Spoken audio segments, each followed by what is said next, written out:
Is Valheim Legends better than Epic Loot? In today's video I'm gonna be showcasing you Valheim Legends, and if you enjoy and wanna see more, make sure to drop that like and subscribe, especially to subscribe, trying to reach 1000 subscribers, that would help a lot. So without any more delays, let's jump straight into the video. So this mod adds 12 new legends or 12 new classes that you can choose, and every class has 3 new abilities and it has some buffs and some debuffs. But don't worry, I'm gonna show you how you change classes, what materials do you need, and what buffs and debuffs and what abilities these classes give you. So the first class we're gonna talk about is the Berserker, and you need bone fragments, and you need to be on the mystical altar of Ekti, which is the first boss. Simple. So you wanna come into the mystical altar and you're gonna press the hotkey that you have your bone fragments, and there we go. It says acquired the powers of a Berserker, and you can see on the bottom of my screen I have 3 new abilities. So the first ability that he has called Execute, and it is just bonus physical damage. You activate it, and for the next few attacks you're gonna go ahead and do a bit more physical damage. Next ability is called Berserker, and sacrifices health to increase your movement speed, attack damage, and delays your regeneration of stamina. Last ability is called Dash, and it's gonna do that. It's just gonna dash forward and do damage on the enemies that it cuts. So let me just go ahead and use that ability, and as you saw, you killed them all. It's a good ability, it does AoE damage, so whenever you're getting swarmed by a lot of enemies, very good to use. So now you want to be a druid, so the only thing you need to have is Dandelions, and you just want to do the same thing that you did for the Berserker. You press the hotkey in the mystical altar and you acquire his powers. So for your first ability is called Regen, and it's just gonna pretty much heal you and the nearby allies, so pretty useful if you need some sustain. For the second ability we have Living Death, which is just pretty much summon nature creatures to defend you and your teammates, and that's pretty useful if you ask me. For our last ability we have Vines, and I'm gonna just press the hotkey and hold it, and as you can see it's creating vines really fast, and the vines are damaging the targets close to me. Unfortunately it's not just like targeting the dwarfs and the enemies that I have surrounding me, and it also is draining your stamina, so whenever your stamina is over you can no longer use this spell.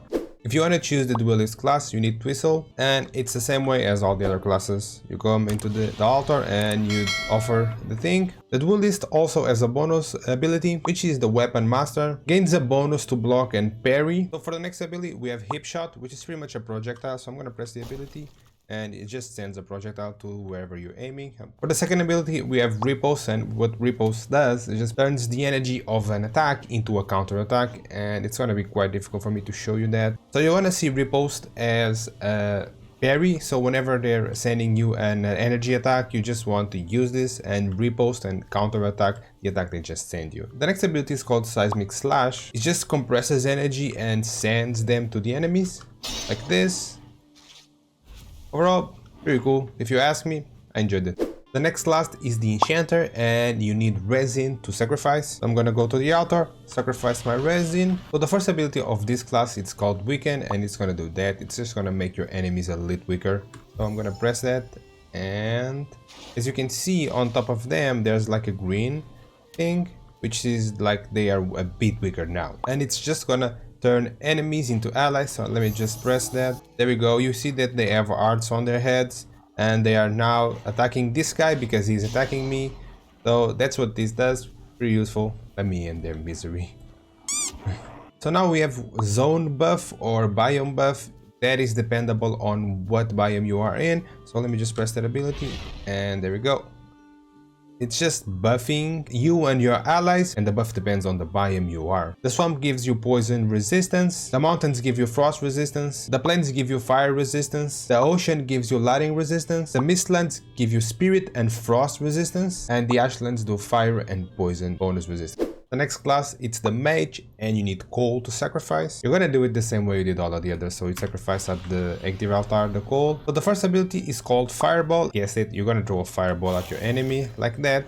It did a lot of damage. The second ability, it's called Frost Nova, and it's an area of effective damage like that, and it's gonna slow your targets because it does frost damage. And the last one, it's a Meteor, so I'm gonna just press that. I'm not even gonna explain whatever it is, and you saw the meteor coming down to the sky, and that felt like it was really cool. Meteor ability, that was very cool. So I think so far this is my favorite one. Let me know in the comments what was your favorite one, by the way.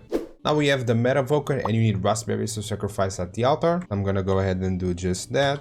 Here we go. The Metavoker class has a bonus skill that it's called Safe Fall, and whenever you're falling, you just hold space and it's just gonna slow down your fall, and also it consumes stamina. That's the first ability. It's called Light, and pretty much what this is gonna do is just gonna help you with the lighting in the dungeon, and you don't have to hold a torch for that. You just use this ability and you can see just fine in the dungeon. So the second ability is called Replica, and it's gonna do that. It's gonna replicate my enemies to confuse them. So let me just press that, and as you can see, there are more enemies and they are confused because they think they need to attack them.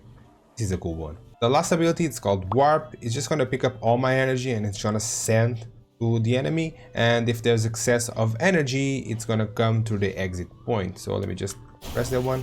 Boom. That was cool. Cool lighting damage. I enjoyed it. Didn't do that much damage, but not bad. For the monk class, you need to have wood and sacrifice wood at the altar. That's what I'm gonna go ahead and do. I'm gonna use wood, sacrifice it, there we go. The monk class also has some bonus skills. One of them is the chi. For every unarmed attack and every time you block or parry something, you're gonna earn 1 chi. Another bonus is a living weapon. All of your unarmed attacks do 25% more damage. And the other bonus is strong body, which is your unarmed block amount is increased, so you have a bit more of defense when you're blocking with your hands. So this first ability is called Chi Strike, creates a huge shockwave. Let me just press that one and boom. That was cool. Second ability, it's called Flying Kick, and you can guess what it does, but I'm gonna just press the button. And yeah, that's it. That's a flying kick. That was really cool, and that did a lot of damage. For our last one, we have Chi Blast, and there it is. That's our Chi Blast.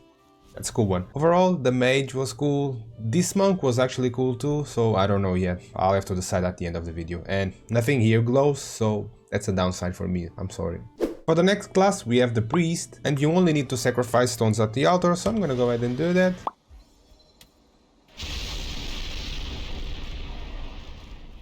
That's the first ability. Oh my soul. And here I was thinking this character was just gonna be about healing. That was insane. For the second ability, we have Purge, and yeah, that's pretty much a wave of damage, and it's gonna make targets burn. The last one is called Heal, and the more you channel this ability, the more it's gonna increase your healing rate. So I'm gonna do this, and as you can see, it's using my stamina to increase the heal rating.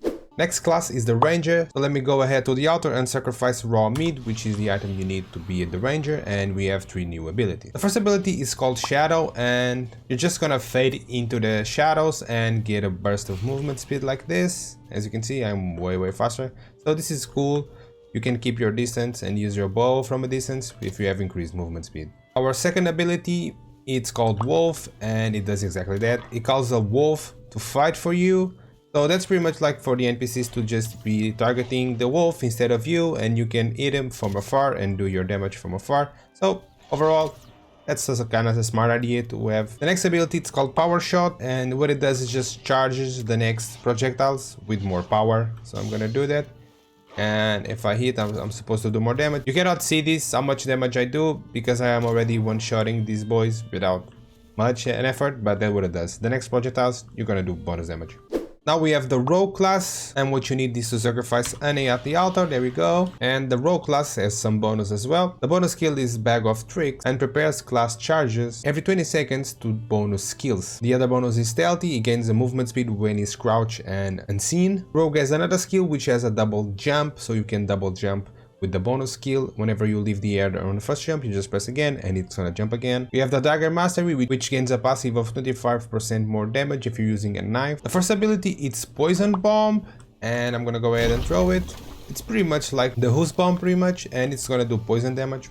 Our second ability, it's called Fade, and you want to do is just press, for example, here, it throws that smoke, and while this ability is on cooldown, you just want to press the same hotkey again, which is X, and you're going to return back into the position that you first selected. This is very cool. This is very useful if you're a rogue, and you can trick your enemies really well with this kit. The last ability, it's called Backstab. This ability will teleport you behind the target, and it's going to do backstab damage. So like, let me just go ahead and do that. There we go. Pretty useful if you like to play sneaky, if you want to use knives in this game. There's a space for this. The next class is Shaman, and you need 1 Great Orph Eye, and I'm gonna sacrifice it. There we go. The first ability is called Enrage, and pretty much just makes you and your allies go into a rage mode and you get movement speed. Let me just go ahead and press that, and there we go. There we go, that's the increase of movement speed, and it's gonna increase your allies as well. The second ability is called Spell, which is pretty much like a huge magic shield that resists augment, elemental attacks, and spirit damage. So let me just press that one. Boom. I don't think you're able to see this one because it says specifically on your allies. I don't think you are included though. And for our last ability we have Spirit Shock, which is like a blast of shock like this. Pretty cool. Did a nice amount of damage. I enjoyed this one. Overall, this character feels like it's a good support, but besides that, I don't think it's gonna go anywhere. Our last class is the Valkyrie, and you only need to sacrifice Flint at the altar. The first ability is called Bulwark, and what it does is just pretty much manifests as a shield just for the Valkyrie to reduce damage. So let me just go ahead and do that. And you see I'm taking reduced damage by these guys. So the second ability is called Stagger and sends a forward of a shock wave that staggers all your enemies. Like this. And for our last ability we have Leap, so you're gonna jump into the air, go down and just smash the ground and do a lot of damage and a lot of AoE damage. But really cool, this one. Let me know in the comment below what mod did you enjoy the most. For me personally, it's gonna be Valheim Legends. There's a lot of classes, a lot of abilities, there's a lot of things that the game adds, and you get to experience combat in a totally different way. The game could use a little bit more of a visual effects on the abilities, but besides that I think it's very good. If you play on the multiplayer server, this is gonna be a huge mod for you. It's gonna be insane, especially for the combat. Subscribe, like, thank you so much for watching. I'll be seeing you on the channel. Bye!